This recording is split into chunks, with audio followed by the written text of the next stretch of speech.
നമസ്കാരം,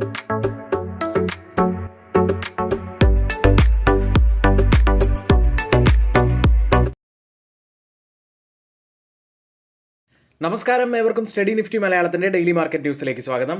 ഇന്ന് ഏപ്രിൽ 9 ബുധനാഴ്ചയാണ്. ഇന്നലെ രാത്രി 9 മണിവരെ നിഫ്റ്റിയിൽ ഇന്ന് ഏകദേശം ഒരു 100 പോയിന്റ്സിലധികമുള്ള ഒരു ഗ്യാപ്പ് ഓപ്പണിങ്ങിന് സാധ്യതയുണ്ട് എന്ന പ്രതീക്ഷയിൽ തന്നെയായിരുന്നു നമ്മൾ ഉണ്ടായിരുന്നത്. എന്നാൽ അതിനുശേഷം ട്രംപിന്റെ ചില പ്രസ്താവനകൾ വന്നതോടെ എല്ലാം കീഴ്മേൽ മറിയുകയുണ്ടായി. ഇപ്പോഴത്തെ നിലയനുസരിച്ച് ഏകദേശം 200 മുതൽ 250 പോയിന്റ്സിന്റെ ഒരു ഗ്യാപ്പ് ഡൗൺ ഓപ്പണിങ്ങിനാണ് ഇപ്പോൾ സാധ്യതയുള്ളത് US മാർക്കറ്റുകളിലേക്ക്. ചൈനയ്ക്കെതിരെ 104% അധിക താരിഫ് US സമയം ഇന്നലെ ഉച്ച മുതൽ പ്രാബല്യത്തിൽ വന്നതായി വൈറ്റ് ഹൗസ് അറിയിച്ചു. ചൈന US മേലുള്ള അവരുടെ 34% താരിഫ് നീക്കിയില്ല എന്നതാണ് ഇതിന് കാരണമായി US പറയുന്നത്.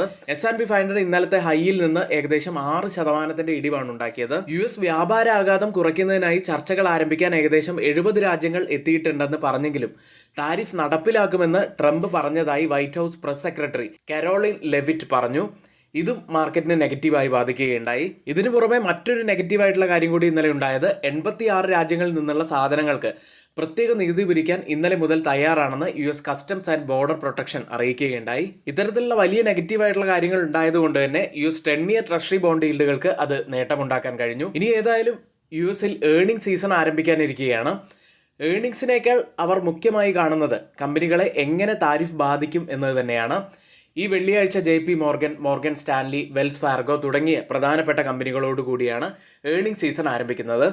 US-ൽ ലിസ്റ്റ് ചെയ്ത ഇന്ത്യൻ കമ്പനികളുടെ പ്രകടനം നോക്കുകയാണെങ്കിൽ ഇൻഫോസിസ് 2% ഇടിഞ്ഞു, വിപ്രോ 2.46% ഇടിഞ്ഞു, ICICI ബാങ്ക് 0.43% ഇടിഞ്ഞു, HDFC ബാങ്ക് 0.09% നേട്ടത്തിലും, ഡോക്ടർ റെഡ്ഡി 1.19% നേട്ടത്തിലുമാണ് ഇന്നലെ ക്ലോസ് ചെയ്യുന്നത്. ക്രിപ്റ്റോ സെഗ്മെന്റിൽ ബിറ്റ്കോയിൻ ഏകദേശം 2% ഇടിഞ്ഞ് $76,000 ഇപ്പോൾ ട്രേഡ് ചെയ്യുന്നത്. ഇന്നലെയും ഗോൾഡ് പ്രൈസിൽ ചെറിയ ഫോളാണ് കണ്ടത്. കേരളത്തിലെ ഗോൾഡ് പ്രൈസ് പവന് 65,800 രൂപയാണ്. ഇതുകൂടാതെ കനത്ത വിൽപ്പന സമ്മർദ്ദം നേരിടുന്നത് ഓയിൽ പ്രൈസുകൾ തന്നെയാണ്. 4 വർഷത്തിനിടയിലെ ഏറ്റവും താഴ്ന്ന നിലയിലായിട്ടാണ് ഓയിൽ പ്രൈസുകൾ ട്രേഡ് ചെയ്യുന്നത്. US ക്രൂഡ് ഓയിൽ $60 താഴെയായിട്ടാണ് ഇപ്പോൾ ട്രേഡ് ചെയ്യുന്നത്. ഇനി ആർക്കെങ്കിലും നമ്മുടെ പെയ്ഡ് എഡ്യൂക്കേഷൻ ടെലഗ്രാം ചാനലിൽ ജോയിൻ ചെയ്യാൻ താല്പര്യമുണ്ടെങ്കിൽ തൊട്ട് മുകളിൽ നമ്മളിവിടെ ഒരു വാട്സപ്പ് നമ്പർ നൽകിയിട്ടുണ്ട്. ആ നമ്പറിൽ മെസ്സേജ് അയച്ച് നിങ്ങൾക്ക് ജോയിൻ ചെയ്യാവുന്നതാണ്. ഇനി ഇന്നത്തെയും നമ്മുടെ വീഡിയോയുടെ ലൈക്ക് ടാർഗറ്റ് 200 ലൈക്കുകൾ തന്നെയാണ്. എല്ലാ സുഹൃത്തുക്കളും ഒന്ന് ലൈക്ക് ചെയ്യുക. ചാനൽ സബ്സ്ക്രൈബ് ചെയ്യാത്തവർ ഇപ്പോൾ തന്നെ ചാനൽ ഒന്ന് സബ്സ്ക്രൈബ് ചെയ്യുക. ഇന്ത്യൻ വിപണിയിൽ ഇന്നത്തെ ഏറ്റവും പ്രധാനപ്പെട്ട ഇവന്റ് ആയിട്ടുള്ള RBI monetary policy committee meeting ഇന്ന് രാവിലെ 10 മണിക്ക് നടക്കാനിരിക്കുകയാണ്. RBI 25 ബേസിസ് പോയിന്റ്സ് റേറ്റ് കട്ടിലേക്ക് പോയാൽ അത് മാർക്കറ്റിനെ എത്തരത്തിലായിരിക്കും സ്വാധീനിക്കുക എന്നാണ് നമ്മൾ നോക്കുന്നത്. ശക്തമായി മുകളിലേക്ക് പോകുമോ, അല്ലെങ്കിൽ ഒരു ന്യൂട്രൽ ആയിട്ടുള്ള ഒരു സിറ്റുവേഷൻ ആയിരിക്കുമോ, അല്ലെങ്കിൽ ഇപ്പോഴത്തെ ഈ ഒരു സെന്റിമെന്റ്സ് തുടരുമോ എന്നുള്ള കാര്യങ്ങളൊക്കെയാണ് നമുക്ക് അറിയേണ്ടത്. അപ്പോൾ അത്തരത്തിലുള്ള കാര്യങ്ങൾ നമുക്കൊന്ന് നോക്കാം. RBI 25 ബേസിസ് പോയിന്റ്സ് റേറ്റ് കട്ടിലേക്ക് പോകുന്നത് വളരെ പോസിറ്റീവായിട്ടുള്ള ഒരു കാര്യം തന്നെയാണ്. ഇനി ജൂൺ മാസത്തിലും മറ്റൊരു റേറ്റ് കട്ട് കൂടി വരാനുള്ള സാധ്യതകളും ഇപ്പോൾ കാണുന്നുണ്ട്. കാരണം കഴിഞ്ഞ മാസങ്ങളിലൊക്കെ പുറത്തു വന്ന ഇന്ത്യയുടെ ഇൻഫ്ലേഷൻ ഡാറ്റ അങ്ങേയറ്റം പോസിറ്റീവായിട്ടുള്ളതായിരുന്നു. RBIയുടെ ടാർഗറ്റിന് താഴെയായിട്ടായിരുന്നു ഈ ഡാറ്റയൊക്കെ പുറത്തു വന്നത്. അതുകൊണ്ട് തന്നെ ഇപ്പോഴത്തെ ഈ ഒരു സാഹചര്യങ്ങൾ വളരെ പോസിറ്റീവായിട്ട് തന്നെയാണ് കാണുന്നത്. ഇനിയിപ്പോൾ പ്രധാനപ്പെട്ട ഒരു വിഷയമായിട്ട് നിലനിൽക്കാൻ സാധ്യതയുള്ളത് ആഗോള സാമ്പത്തിക മാന്ദ്യം തന്നെയാണ്. ഇതിന് പ്രധാനപ്പെട്ട കാരണങ്ങളായി ഇപ്പോൾ നമുക്ക് കാണാൻ കഴിയുന്നത് US താരിഫുകളുടെ ആഘാതം തന്നെയാണ്. ഇന്ത്യയിൽ നിർദ്ദേശിക്കപ്പെട്ട 26% പരസ്പര US താരിഫുകൾ പ്രതീക്ഷിച്ചതിലും കൂടുതലാണ്. നമ്മൾ പറഞ്ഞിരുന്നു GDPയുടെ 0.1% മാത്രമാണ് ഇതിൽ ബാധിക്കപ്പെടാൻ സാധ്യതയുള്ളത്. പക്ഷേ ഗ്ലോബലി വരുന്ന വലിയ റിസഷൻ അത് ഇന്ത്യയും ബാധിക്കും എന്ന കാര്യത്തിൽ സംശയിക്കാനൊന്നുമില്ല. ഇനി മാർക്കറ്റിന്റെ നാളെ എത്തരത്തിലാണ് എന്ന് നമ്മൾ പ്രതീക്ഷിച്ചു കഴിഞ്ഞാൽ RBI വലിയ ഒരു റേറ്റ് കട്ടിലേക്കാണ് പോകുന്നത്. ഇപ്പോൾ 25 ബേസിസ് പോയിന്റ്സിന്റെ റേറ്റ് കട്ടാണ് നമ്മൾ പ്രതീക്ഷിക്കുന്നത്. അതൊരു പക്ഷേ വലിയ ഒരു റേറ്റ് കട്ടിലേക്ക് പോവുകയാണെങ്കിൽ, 50 ബേസിസ് പോയിന്റ്സിന്റെ ഒക്കെ റേറ്റ് കട്ടിലേക്ക് പോവുകയാണെങ്കിൽ അത് വളരെയേറെ പോസിറ്റീവ് ആവാൻ സാധ്യതയുണ്ട്. നല്ല ഒരു അപ്പ് മൂവ് അത്തരത്തിലാണെങ്കിൽ നമുക്ക് പ്രതീക്ഷിക്കാനും കഴിയും. അല്ലാതെ നമ്മൾ പ്രതീക്ഷിച്ചതുപോലെ 25 ബേസിസ് പോയിന്റ്സ് ആണെങ്കിൽ അത് ചെറിയ രീതിയിലുള്ള അപ്പ് മൂവിന് കാരണമാവും. പക്ഷെ വലിയ ഒരു ഇമ്പാക്റ്റ് അത് മാർക്കറ്റിന് ഉണ്ടാക്കില്ല. ഇനി ഒരുപക്ഷെ 25 ബേസിസ് പോയിന്റ്സിന്റെ നിരക്ക് കുറയ്ക്കൽ ഉണ്ടായില്ലെങ്കിൽ അത് മാർക്കറ്റിനെ ഒരുപക്ഷെ നെഗറ്റീവായിട്ട് ബാധിക്കാനുള്ള സാധ്യതകൾ ഉണ്ട്. പക്ഷേ മറ്റൊരു കാര്യം കൂടി നമ്മൾ ആലോചിക്കേണ്ടത്, മാർക്കറ്റ് ഒരു ഓവർസോൾഡ് സിറ്റുവേഷനിലാണുള്ളത്. അതുകൊണ്ട് അതിൻ്റെ ഒരു ഇമ്പാക്റ്റ് എത്തരത്തിലായിരിക്കും എന്ന് നമുക്ക് മാർക്കറ്റ് ഓപ്പൺ ചെയ്തതിന് ശേഷം തന്നെ നമുക്ക് വിലയിരുത്താം. സെക്ടറുകളിൽ ഏതൊക്കെ സെക്ടറുകൾക്കാണ് ഇത് പോസിറ്റീവായി മാറാൻ സാധ്യതയുള്ളതെന്ന് വെച്ചാൽ, ഇത്തരത്തിൽ നിരക്ക് കുറയ്ക്കൽ വരികയാണെങ്കിൽ അത് NBFC, ബാങ്കുകൾ, ഓട്ടോ, റിയൽ എസ്റ്റേറ്റ് തുടങ്ങിയ മേഖലകൾക്ക് അത് പോസിറ്റീവ് ആവാൻ സാധ്യതയുണ്ട്. അതൊരു ഷോർട്ട് ടേമിലേക്ക് പോസിറ്റീവ് ആവാൻ സാധ്യതയുണ്ട് എന്ന് മാത്രമേ നമുക്ക് പറയാൻ കഴിയുകയുള്ളൂ. ഇനി ബോണ്ട് മാർക്കറ്റ്, ബോണ്ട് ആദായം കുറയാനുള്ള സാധ്യതയുണ്ട്. രൂപ അഥവാ റുപ്പിയുടെ കാര്യത്തിലേക്ക് വന്നാൽ റുപ്പി ചെറുതായി ദുർബലമാവാനുള്ള സാധ്യതകളുണ്ട്. ഇനിയിപ്പോൾ നിരക്ക് കുറയ്ക്കുകയാണെങ്കിൽ തന്നെ അത് ഷോർട്ട് ടേമിലേക്ക് വളരെ പോസിറ്റീവ് ആകും എന്ന് നമ്മൾ പറഞ്ഞിരുന്നു. പക്ഷേ നമ്മൾ പ്രത്യേകം ആലോചിക്കേണ്ട ഒരു സാഹചര്യമുണ്ട്. ഇപ്പോഴത്തെ ഒരു ഗ്ലോബൽ ടെൻഷൻ, ഒരു റിസഷൻ്റെയൊക്കെ സാധ്യതകൾ നിലനിൽക്കുന്നത് കൊണ്ട് തന്നെ US-ൻ്റെ മാന്ദ്യഭീതി വളരെ വലിയ രീതിയിൽ ഇപ്പോൾ എക്കോണമിയിലെല്ലാം ഉണ്ട്. അത് ഒരുപക്ഷെ ഗ്ലോബൽ മാർക്കറ്റുകളെല്ലാം നെഗറ്റീവ് ആവുകയാണെങ്കിൽ അത് ഇന്ത്യൻ മാർക്കറ്റിനും പിടിച്ചു നിൽക്കാൻ കഴിയാത്ത സാഹചര്യം ഉണ്ടായെന്ന് വരാം. ഇന്നത്തെ കുറച്ച് Q4 അപ്ഡേറ്റുകളിലേക്കാണ്.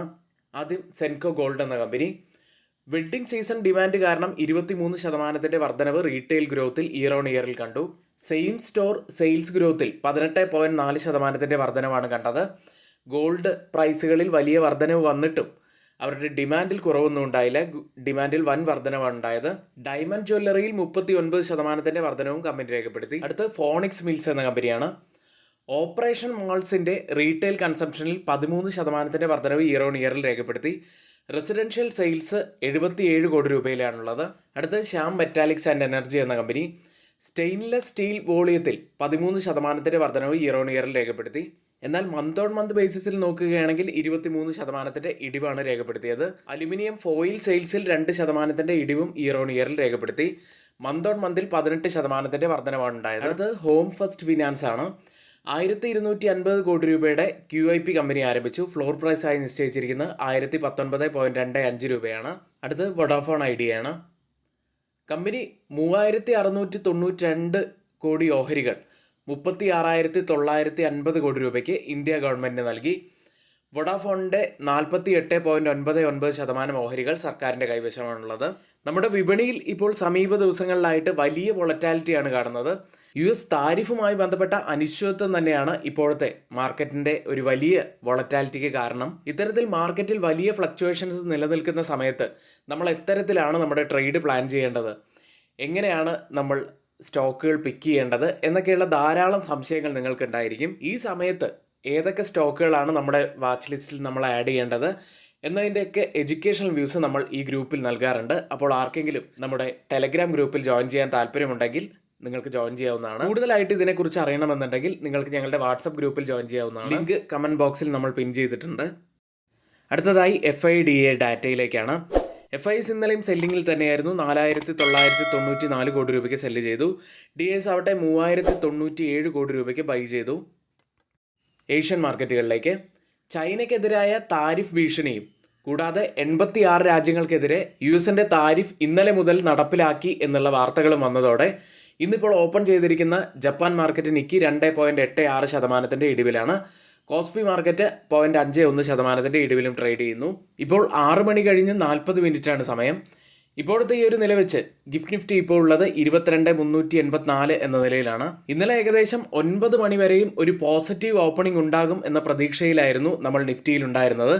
എന്നാൽ ഇപ്പോഴത് ഏകദേശം 240 മുതൽ 250 പോയിൻറ്റ്സിൻ്റെ ഒരു ഗ്യാപ്പ് ഡൗൺ ഓപ്പണിങ്ങിന് സാധ്യതയുള്ളതായിട്ടാണ് ഇപ്പോൾ ഗിഫ്റ്റ് നിഫ്റ്റി സൂചിപ്പിക്കുന്നത്. ഓയിൽ പ്രൈസുകളിലേക്ക് ഒരു ട്രേഡ് വാറിലേക്ക് കാര്യങ്ങൾ നീങ്ങുന്നു എന്ന് ഇൻവെസ്റ്റേഴ്സ് കരുതുന്നതിനാൽ US ക്രൂഡ് ഓയിൽ $60 താഴെയായിട്ടാണ് ഇന്നലെ ക്ലോസ് ചെയ്തിട്ടുള്ളത്. കൂടാതെ ഇന്നലെ 1.5% നഷ്ടത്തിലാണ് ക്ലോസ് ചെയ്തത്. 4 വർഷത്തിനിടയിലെ ഏറ്റവും താഴ്ന്ന നിലയിലാണ് ഇപ്പോൾ ബ്രൻറ്റും WTIയും ഉള്ളത്.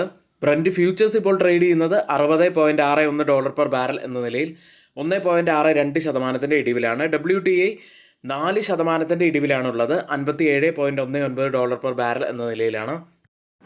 നിഫ്റ്റിയും ബാങ്ക് നിഫ്റ്റിയും ഒരു തിരിച്ചുവരവിൻ്റെ പാതയിൽ തന്നെയാണ്. ഇന്നലെ നിഫ്റ്റി ക്ലോസ് ചെയ്യുന്നത് 22,535-ൽ 374 പോയിൻറ്റ്സ് ഉയർന്നാണ്. നിഫ്റ്റിയിൽ 22,700 എന്ന ഹൈ ടച്ച് ചെയ്യാൻ കഴിയാതെയാണ് നിഫ്റ്റി ഇന്നലെ തിരിച്ചിറങ്ങിയത്. അങ്ങനെയാണ് ഒടുവിൽ 22,535-ൽ ക്ലോസ് ചെയ്യുന്നതും. അപ്സൈഡിൽ ഏപ്രിൽ 7-ാം തീയതി ഉണ്ടാക്കിയ ആ ഒരു ബിയറിഷ് ഗ്യാപ്പ് ഏരിയ ഇപ്പോൾ ഫിൽ ചെയ്തുകൊണ്ടിരിക്കുകയാണ്. ഇന്നലെ അതിൻ്റെ വലിയൊരു പോർഷൻ ഫിൽ ചെയ്തിട്ടുണ്ടായിരുന്നു. ഇനി അപ്സൈഡിലേക്ക് വന്നാൽ 22,693 മുതൽ 22,863 വരെയുള്ള ആ ഒരു ലെവലിൽ തന്നെയാണ് ഇനി ആ ഒരു ബിയറിഷ് ഗ്യാപ്പ് ഏരിയ ഫിൽ ചെയ്യാനുള്ളത്. ഇന്നലത്തെ കാൻഡിൽ ഫോർമേഷൻ നോക്കുകയാണെങ്കിൽ ഒരു ഹൈ വേവ് കാൻഡിൽ സ്റ്റിക്ക് പാറ്റേണിന് സമാനമായ കാൻഡിലാണ് ഫോം ആയിരിക്കുന്നത്. വെറും 2 ദിവസം കൊണ്ടാണ് ആ ഗ്യാപ്പ് നിഫ്റ്റിക്ക് ഫിൽ ചെയ്യാൻ സാധിച്ചത്. ഇത്തരത്തിലുള്ള ബിയറിഷ് ഗ്യാപ്പ് ഏരിയകൾ വളരെ പെട്ടെന്ന് തന്നെ ഫിൽ ചെയ്യപ്പെടും എന്ന് തന്നെയാണ് ഗ്യാപ്പ് തിയറിയും സൂചിപ്പിക്കുന്നത്. ഇനി നിഫ്റ്റിയുടെ ഡെയിലി ചാർട്ടിലേക്ക് വന്നാൽ നിഫ്റ്റി ഇപ്പോൾ ആ ഒരു ഫോളിംഗ് വെഡ്ജ് പാറ്റേണിന്റെ ഉള്ളിലേക്ക് വീണ്ടും തിരികെ എത്തിയിരിക്കുന്നു. അത് വളരെ പോസിറ്റീവായിട്ടുള്ള ഒരു കാര്യം തന്നെയാണ്. ഇനി ഇവിടെ നിന്നും വീണ്ടും ഒരു അപ്സൈഡ് ബ്രേക്ക് ഔട്ട് തരുമോ എന്ന് നമുക്ക് കാത്തിരുന്ന് തന്നെ കാണാം. അത്തരത്തിലാണെങ്കിൽ നിഫ്റ്റി അടുത്ത ദിവസങ്ങളിൽ 22,850 മുകളിലായിട്ട് ക്ലോസ് ചെയ്യാൻ സാധിക്കണം. ഡൗൺ സൈഡിൽ നമ്മൾ ശ്രദ്ധിക്കേണ്ട മറ്റൊരു ലെവൽ 22,270 അടുത്തതായി മാക്സിമം ഓപ്പൺ ടെസ്റ്റ് രേഖപ്പെടുത്തിയ കോൾ സൈഡിലെയും പുട്ട് സൈഡിലെയും സ്ട്രൈക്കുകളിലേക്കാണ്. കോൾ സൈഡിൽ കൂടുതൽ ഓപ്പൺ ടെസ്റ്റ് രേഖപ്പെടുത്തിയിരിക്കുന്ന നിഫ്റ്റിയിലെ സ്ട്രൈക്ക് 23,500, അതിനുശേഷം 23,000 സ്ട്രൈക്ക്, അതിനുശേഷം 23,300 സ്ട്രൈക്കിലുമാണ്. പുട്ട് സൈഡിൽ കൂടുതൽ ഓപ്പൺ ടെസ്റ്റ് രേഖപ്പെടുത്തിയിരിക്കുന്ന ആദ്യത്തെ സ്ട്രൈക്ക് 22,500, അതിനുശേഷം 22,000 സ്ട്രൈക്ക്, അതിനുശേഷം 21,500 സ്ട്രൈക്കിലുമാണ്. ഓപ്പൺ ഇൻട്രസ്റ്റ് ഡാറ്റ പ്രകാരം ഒരു റെസിസ്റ്റൻസ് ആവാൻ സാധ്യതയുള്ളത് 23,000, സപ്പോർട്ട് ആവാൻ സാധ്യതയുള്ളത് 22,000. അടുത്തതായി change in open interest data നമുക്ക് പരിശോധിക്കാം. അതുവഴി ഇപ്പോൾ ബുൾസിനെയാണോ ബിയേഴ്സിനെയാണോ കൂടുതലായിട്ട് മാർക്കറ്റ് സപ്പോർട്ട് ചെയ്യുന്നതെന്ന് നോക്കാം. 22,500 സ്ട്രൈക്കിൽ 210% വർധനവ് പുട്ട് സൈഡിൽ ലോങ് ബിൽഡപ്പ് തന്നെ. കോൾ സൈഡിൽ 3% വർധനവ്, ഒരു ഷോർട്ട് ബിൽഡപ്പ് കാണാം. 22,450 സ്ട്രൈക്കിൽ 298% വർധനവ് പുട്ട് സൈഡിൽ ലോങ് ബിൽഡപ്പ്.